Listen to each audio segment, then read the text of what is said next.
para mim é um espaço para crescimento, então passar que brilho com cada hendenan.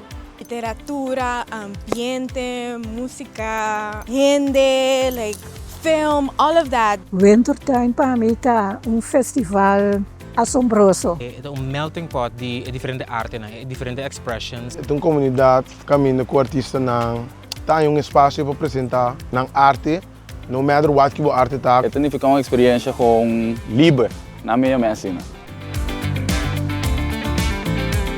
Wintertuin para mim significa uma celebração de literatura, playground para nós como artistas para expressar-nos mais, então seguir desarrollar-nos mais também.